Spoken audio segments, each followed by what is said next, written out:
Hello everybody, on the road, but so sorry for the mic quality, but I wanted to go ahead and release the second draft while I have time, because I got a comment asking me, hey, why is the whole build changed, right, from the last time, right? Because I updated the link, I put a community post out, but I want to go ahead and make a video explaining it, because there's a lot of things that were undocumented in the initial patch notes that change how we do things, I guess, right? So, which is good because there are some pleasant changes that I do like, right? Like, for example, I am running Shred now, which is nice because it adds some mobility, but it actually also adds quite a bit of damage to our build. So let me go ahead and hop on into it. So first off, we're no longer running Claw. The reason for this is that when you stack the companion CDR, you can get all of these down to that 75% cap pretty easily. Now, it does, well, sorry, when I say pretty easily, sorry, if you're doing one specific one, it's easy. If you're trying to do all three, that is going to require you to get good CDR rolls on your tempering, so you might brick a couple rings. And then it's also going to require you to get CDR on your helmet, as well as your amulet, right? So to get all three down there, it's going to require perfect gear. But if you want to do it the way I do it, where I kind of have been doing a wolves focus as I'm leveling up, because wolves are just crazy strong this season. They're so strong. Like, oh my god, so strong. Like, I freaking did the World Tier 4 capstone with wolves at level 55. I just one-shot the boss and one wolf active. It was nuts. Okay. Yeah, awesome, good times. But yeah, so what you do is you could choose one. Probably wolves has like the highest one, so it's easier to get to the CDR rolls because you can get like 30% very, very easily, and that's even if you don't have the legendary tempering manual. So what it'll end up doing though is it'll take this down to 3.92 seconds, this down to 3.75 seconds, and it'll take this down to 5 seconds. And you'll notice that these things are just kind of coming off cooldown naturally on their own as you're just walking from group to group after you've killed everything. Maul, when you also throw some lucky hit chance, which I do, I believe on my, yes, I went ahead and I threw some lucky hit chance on my amulet. I also threw lucky hit chance on the gloves, specifically to try to boost Maul's lucky hit chance a little bit and to try to boost Shred's lucky hit chance. And I've noticed, even without that, Maul does proc it a decent amount. Shred still sucks. Still absolutely sucks for proccing pack leader. So until you have the lucky hit chance rolls, don't really expect a whole lot out of Shred. But Maul does pretty good. It's not as good as Claw. Nothing's really going to be able to like mathematically beat Claw's resets. But the thing is you just don't need it anymore because, like I said, since you have such low CDs, you'll find that like you'll just walk up to a group, one-shot it with one rotation of abilities, sometimes even just one skill, and then you'll keep walking, and then they'll come off CD again without you actually needing to like reset them with pack leader. So the whole 75% CDR that you can get on this has kind of changed the view on pack leader. It's not as important. Okay. Yes, so the next reason why we also want to run Maul, because it's more than that. There's a lot of reasons. Okay, so first off, Wild Rage now gives us double the bonus, so we get 100% increased damage, so we need to make sure that we have this up all the time. Not only that, Maul's a good way to get Fortify. If an enemy is hit by Maul, you Fortify for a lot of your max life. Not only that, you get 12% DR whenever you have both the Werewolf and Werebear part of this active. You also get, when shape-shifting to an animal form, you deal 3% increased damage for 8 seconds up to 18%. So you need to make sure that you're switching back and forth to different forms. And then you come up here and you have Iron Fur. You gain 9% damage reduction while in Werebear form. So you get 21% damage reduction just from the Werebear stuff. You also get 100% damage by making sure that you're pressing your Werebear stuff a lot. So it's really important to keep this up because with the defense changes, damage reduction is much harder to come by. Okay, next up, they also added in this aspect called the aspect of fevered mauling. This is better than vigorous aspect that I see some people running because it will still last when you use a different ability.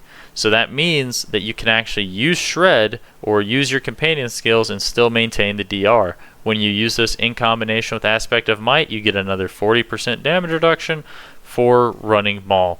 This is by far going to be one of the tankiest builds in the game. you should really honestly not have any trouble with survivability, I think, personally. Okay, so yeah, so that's just the reason. Maul, when you compare that to what you get for running Claw, the reality is all you get is fast resets, and you'll keep your attack speed buff up. That's it. But we don't need the resets as much anymore, and the damage buff and all the DR is way more important, so is the Fortify. Okay, so that's the reason why we run Maul. The reason why we run Shred is because, one, it gives you mobility, so that's cool. The next thing is Ring of the Unsatiated is actually good for companion build. The reason for this is because we don't really have anything to run in this slot. And secondly, there was a change to wolves. This is, again, another unlisted change. Well, sorry, it was in like a general thing where they said we've updated aspects to increase functionality with other things, right? So you'll see here your wolves is actually tagged as a werewolf skill now. So that means this is a 25% damage increase for your werewolves. When you cast it above 50 spirit, and after you kill an enemy with Shred, you'll get 20 spirit back. So it gives you a way of getting spirit back. It's not that good. Like, I don't count on killing tons and tons of things with Shred. You might kill white enemies, so that's cool. Yeah, so that's cool. But I'm going to try to juice up the spirit gain on this a little bit. Maybe I'll fix it in the Paragon, which, by the way, I do need to update the Paragon on this to make up for the fact that we can also run Ancestral Guidance. So for your wolves, mathematically, you get more damage when you do this. Because you get Ancestral Guidance. So after spending 75 spirit, you deal 30% increased damage for 5 seconds. So you get access to this. You also get access to Ring of the Unsatiated. Even if you didn't actually run Shred, you could still run Unsatiated because it just says your werewolf skills deal 25% more damage when cast above 50 spirit. So yeah, still not bad. But yeah, that's the reason why we're running Shred. It's not really to do damage, just mobility, and it gives you access to Ancestral Guidance. Another thing you can do if you're pushing up for high dungeons, you would end up losing 6% DR from this in your attack speed bonus, but you'll gain 20% damage reduction or reduced damage from Pulverize. So like if you're really trying to min-max like the damage reduction, you can actually drop this for Pulverize and kind of get the same effect whenever you're really like trying to push like something high. That's the other option there, right? I was running the double basic with Claw, but after seeing all the changes, it's kind of changed my mind about it's definitely changed my mind about Shred, just because there were so many changes that just weren't in the patch notes, right? And you have to remember that the previous builds I was making I only played the PTR for a little bit. Unfortunately, I had to work 12s pretty much through that week.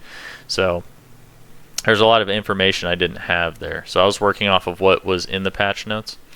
And this was in the patch notes, but it was under that broad general thing. It wasn't like specific. Like, for example, when they pointed out that Lacerate is going to now increase everything's damage by 40%. Yeah. Either that or I didn't click on the right patch notes, but we'll see. Not too worried about it. Okay. So, yeah, Maul and Shred. So that's something. Next up, let's went over the Maul thing. Went over why we're running Shred.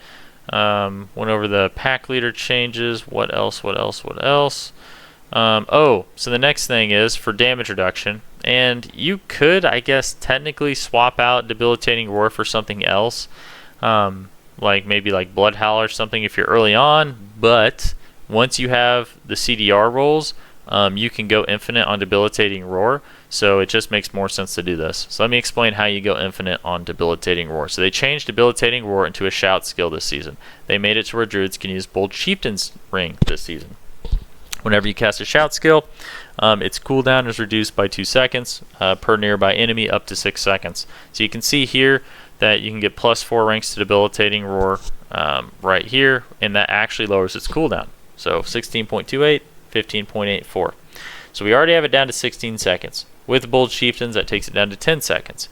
Well, actually, sorry, a better way to put it is with Debilitating Roar CDR stacked as well, and the CDR we have here, it's going to reduce it by another 50%, so it's going to take us from 16 down to 8 seconds. Then when you use Bold Chieftains, as long as you make sure that you hit 3 enemies, that is going to take you down. Well, you have to hit at least 2 enemies, right? So you can because this lasts for 4 seconds. So as long as you hit at least 2 enemies, then boom, wham bam, thank you ma'am, you actually have infinite debilitating roar. This is the best damage reduction skill in the game. So, or sorry, I guess it's probably one of the best defensive skills in the game, especially if you can go infinite, because also keep in mind, debilitating roar heals you for 4% of your maximum life each second while you're doing this. It also fortifies you for 22% of your maximum life. So every 4 seconds, you'll be fortifying for 20% of your max life. On top of the maul fortifies, you'll be healing for 4% of your max life every second. It's pretty good. Pretty good. It means it's going to make and that also means you're going to have vigilance up all the time, so you gain 15% damage reduction for 6 seconds after using defensive skill.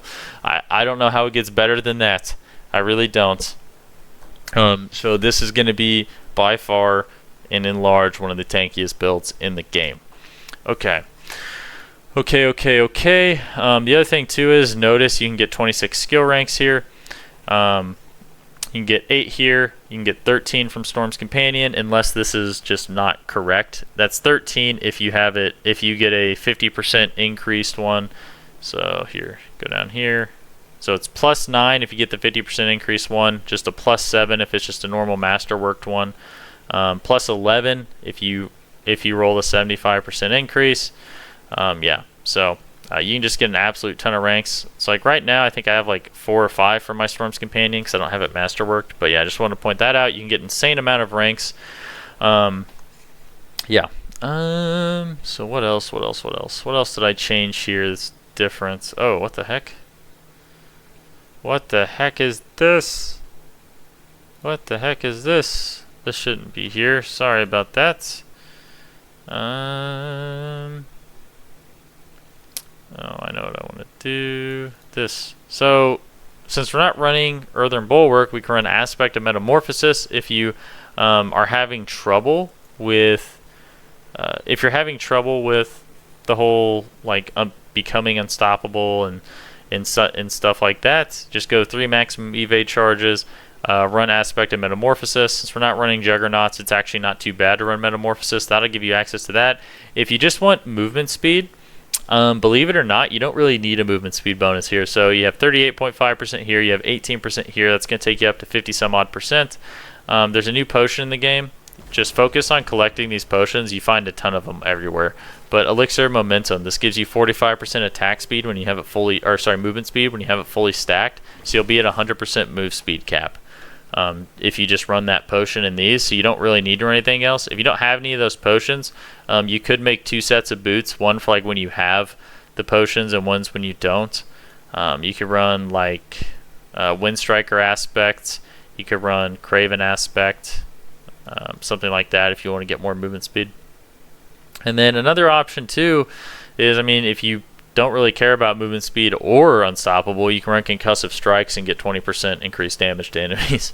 Yeah, get another damage multiplier, so that's another thing too there. But yeah, so let's see here. Also, another thing to point out is they did not end up nerfing it by like the 93% that people were thinking it. I think I saw a lot of people saying it was nerfed by like 93%. It got nerfed. It did get a pretty heavy nerf, but it actually does seem pretty good. I did a little bit of testing, and I did see like a noticeable difference versus like when I didn't have it or did have it. Now the higher up I go, because I'm only level 75, that might change, but at the same time, there's not an insane amount of good options here at the moment because we're not running any ultimates, so we can't really do Petrified Duration. I guess you could do Maul Size, but that's still not really that good. Rabies Duration doesn't really do anything for us. So it kind of really just makes Elemental Surge kind of the only choice for Zoo Druid. If we were running Petrify, which if you're running things where you don't need Debilitating Roar, because keep in mind that like Maul plus this and this is gonna, you'll be fine to do like just speed farming and stuff like that. So what you can do is you could make 2 weapons and you could run the Petrify Duration on one, drop Debilitating Roar for Petrify, and do that. Or, you know, if you wanted to drop a companion skill, you could, but then it wouldn't really be Zoo Druid because you're not running all of them, right? I mean, come on. Theme, people. Theme. This is important. But yeah, so I'll leave the build link in the description, but that's going to be the main changes. I did also update the secondary stats, so they have willpower over the crit damage because the willpower does win out over the crit damage because your poison creeper doesn't crit. So it'll add more damage to your poison creeper and just overall to your build to run willpower over the critical strike damage. Let's see here. Yes. Yep. Yeah, I think that's one last thing. I don't know if this is a bug, but your ravens do not benefit from the attack speed of Bestial Rampage, so that's why I still have the 39.9 and then the 39.9 here and here. You could run wolf attack speed, but I don't know still. I haven't tested. I haven't found enough attack speed gear to know this yet. But with your weapon here, 26.1% attack speed, plus they get double the bonus from this, so this is going to give them 60%. That's going to put your wolves at 82%, and then they also have an attack speed buff here after they critically strike, which gives them their 100% attack speed. So until I actually figure out if they can go over and they have like the 2 buckets for attack speed versus the 1, with all of their various effects, this right here is going to have your wolves capped out on attack speed.